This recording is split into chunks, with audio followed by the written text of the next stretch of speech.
दोस्तों, एक बार फिर से स्वागत है आप सभी का हमारे यूट्यूब चैनल में। यूपीएसआई वाली जो सीरीज़ है, इसमें हम संविधान और मूल विधि का ये दूसरा टेस्ट लेके आ रहे हैं आपके सामने। मैं जो है सेक्शन पढ़ाता हूँ, सेक्शन वाइज़ ही सोच रहा हूँ टेस्ट जो है कराते चले जाऊँ। ठीक है? तो चलिए स्टार्ट करते हैं देरी ना करते हुए। ये देखिए स्क्रीन पे आपके पहला प्रश्न, भारत की स्वतंत्रता के दिन तक 15 अगस्त 1947 तक क्वेश्चन पूछा जा रहा है कि कौन-सी देशी रियासतें भारतीय गणराज्य में शामिल नहीं हुई थीं? तो देखिए ऑप्शन में तो आपको देख के लग गया होगा, चार तीनों ऑप्शन है, यानी इसका आंसर हो जाएगा डी, कश्मीर, जूनागढ़, हैदराबाद, कोई भी शामिल नहीं हो पाया था। बढ़ते हैं अपने दूसरे क्वेश्चन पे। दूसरा क्वेश्चन है, जूनागढ़ रियासत किस राज्य का भाग थी? तो बहुत सिंपल क्वेश्चन है, आंसर हो जाएगी गुजरात। गुजरात का पार्ट था जूनागढ़ रियासत। बढ़ते हैं अगले प्रश्न पे। अगला प्रश्न, तीसरा प्रश्न, भारत की स्वतंत्रता के समय देश के एकीकरण हेतु गठित रियासती विभाग के मुखिया कौन थे? तो आपको पता है कि एकीकरण में सबसे महत्वपूर्ण भूमिका निभाई थी वल्लभ भाई पटेल ने। तो रियासती विभाग का जो मंत्री थे वल्लभ भाई पटेल, और इनके सचिव कौन थे? इनके सचिव थे बीपी मेनन। अगला प्रश्न है, स्वतंत्रता के समय जम्मू कश्मीर रियासत के शासक कौन थे? बहुत ही इजी प्रश्न है। हरि सिंह, आप सभी को पता होगा, हरि सिंह जो है डोगरा वंश के शासक थे। तो जम्मू कश्मीर रियासत के शासक Hari Singh, option A answer.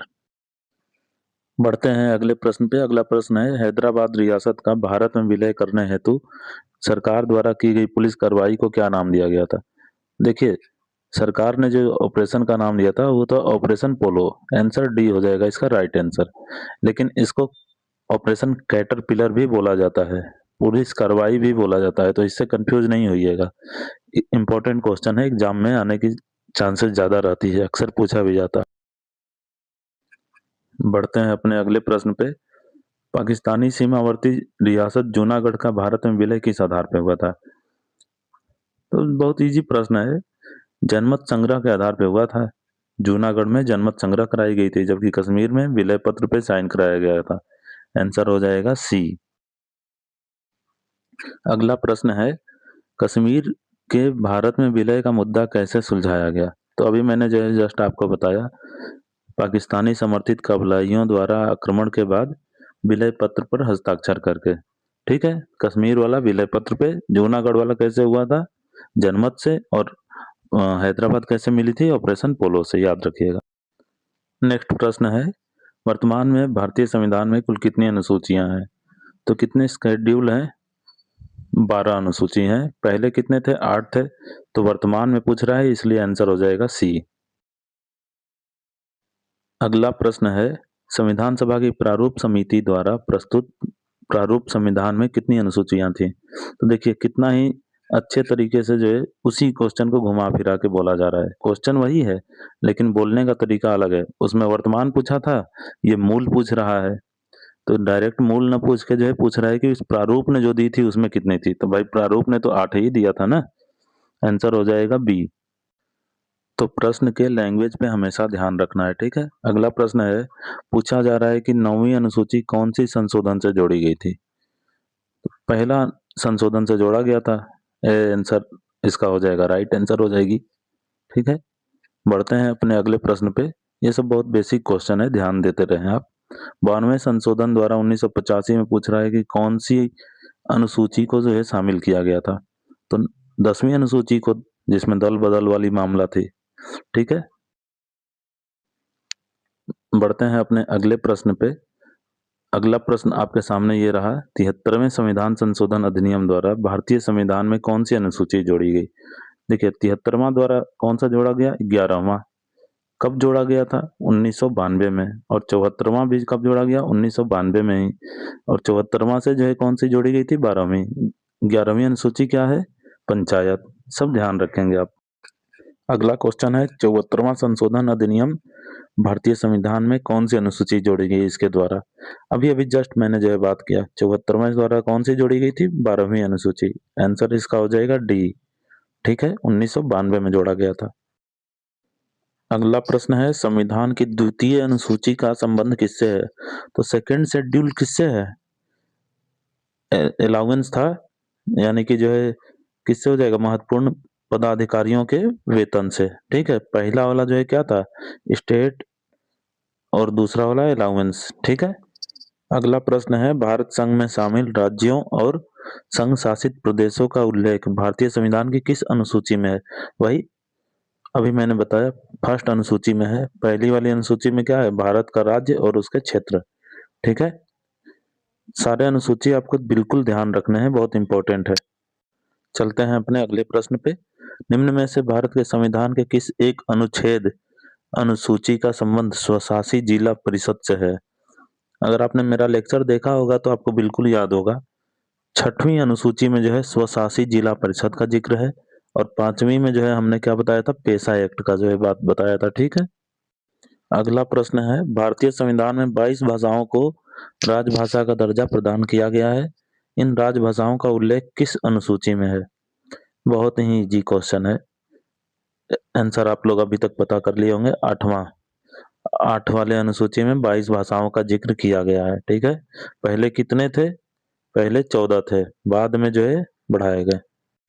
अगला प्रश्न पूछ रहा है कि किसी अधिनियम को संविधान की किस अनुसूची में शामिल कर देने पर उसकी वैधता को किसी कोर्ट में चुनौती नहीं दी जा सकती? मैंने जो है अपने लेक्चर में बताया हुआ है। कौन सा जो है ये आंसर होगा? आंसर हो जाएगा सी, 9वीं अनुसूची। मैंने अपने लेक्चर में बताया था कि अब दे सकते हैं, पहले ये मामला था कि नहीं दे सकते थे, लेकिन 2007 के बाद IR कोहिलो वर्सेस तमिलनाडु स्टेट वाला मामला जो आया था, उसके बाद जो है इसको वैधता को चुनौती दी जा सकती है। ठीक है। अगला प्रश्न तो एकदम झंडू सा है। 6वीं अनुसूची किस राज्य में लागू नहीं होती? आपको पता होगा मणिपुर में। मैंने शॉर्ट्स में ट्रिक के माध्यम से इसको बता रखा है। अगला प्रश्न आपसे पूछा जा रहा है कि 11वीं अनुसूची किससे संबंधित है? तो 11वीं अनुसूची पंचायती राज से संबंधित है। ऑप्शन ए सही हो जाएगा। बढ़ते हैं अगले प्रश्न पे। भारत के संविधान की किस अनुसूची में विभिन्न राज्यों में अनुसूचित क्षेत्रों के प्रशासन और नियंत्रण के लिए विशेष उपबंध है? आंसर हो जाएगा 5वीं अनुसूची, यानी बी आंसर। ठीक है। बहुत इजी सा प्रश्न है। जब SC/ST एक्ट के प्रशासन नियंत्रण की बात बोले तो 5वीं अनुसूची होती है। भारतीय संविधान के किस भाग को उसकी आत्मा की व्याख्या प्रदान की गई है? तो ये बहुत इजी प्रश्न है। प्रस्तावना को जो है भारतीय संविधान का आत्मा बोला गया है। ये बात किसने बोला है?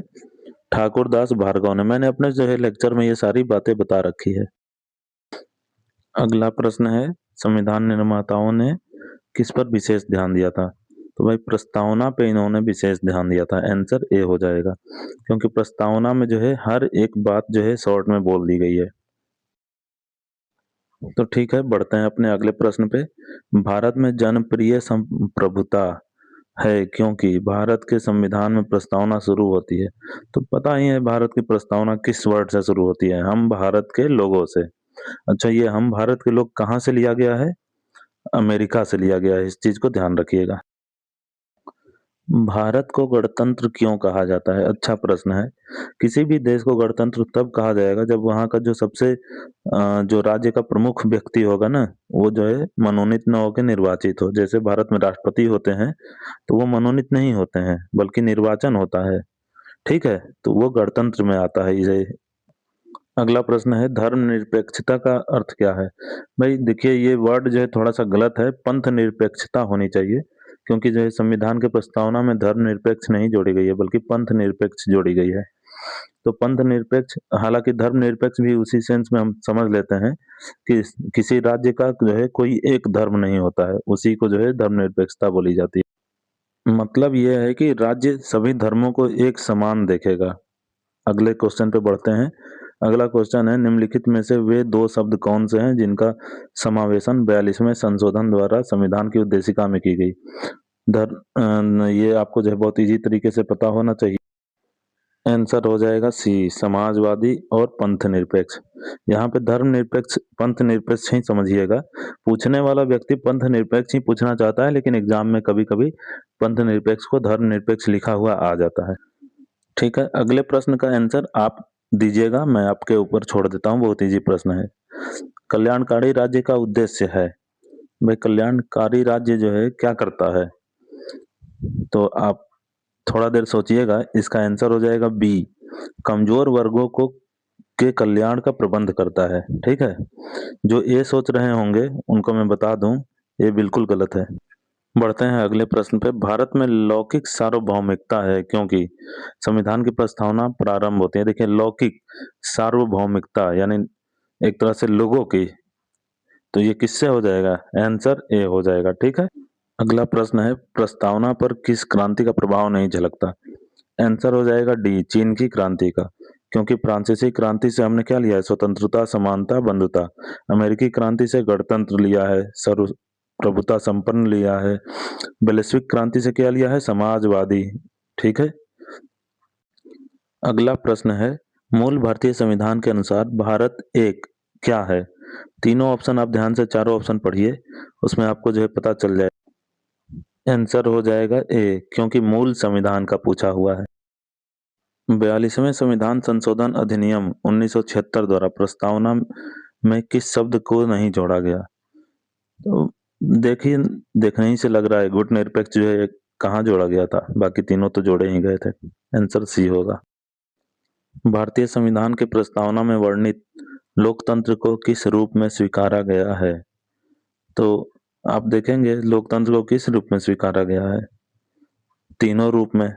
ठीक है, प्रस्तावना में जो है तीनों रूप में जो है लोकतंत्र की व्याख्या की गई है।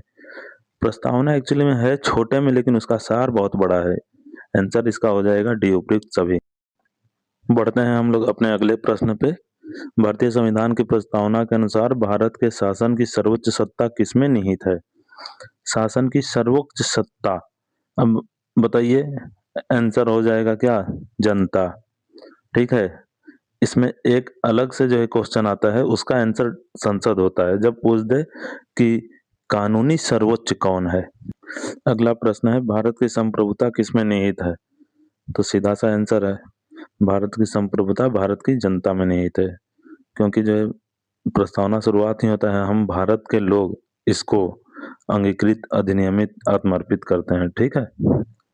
बढ़ते हैं अपने अगले प्रश्न पे। भारत का संविधान पूर्ण रूप से तैयार हुआ था। बहुत ही इजी सा झंडू सा क्वेश्चन है, आप सभी को इसका आंसर पता ही होगा। जिनको नहीं पता होगा भाई, उनको तो चुल्लू भर पानी की जरूरत पड़ने वाली है। आंसर क्या हो जाएगा? ए हो जाएगा। कैसा लगा मेरा मजाक? अरे, भारत का संविधान तैयार होने की बात हो रहा है, लागू होने की नहीं, इसलिए आंसर बी हो जाएगा।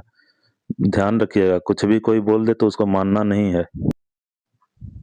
कुछ लोग बहुत जल्दबाजी करने के चक्कर में पढ़ लेते हैं अलग क्वेश्चन को, है की जगह नहीं पढ़ लेंगे, नहीं की जगह है पढ़ लेंगे, और इस तरह पूरा गुड़ गोबर दही कर देते हैं। इस चीज पे विशेष ध्यान रखना है आपको एग्जाम में।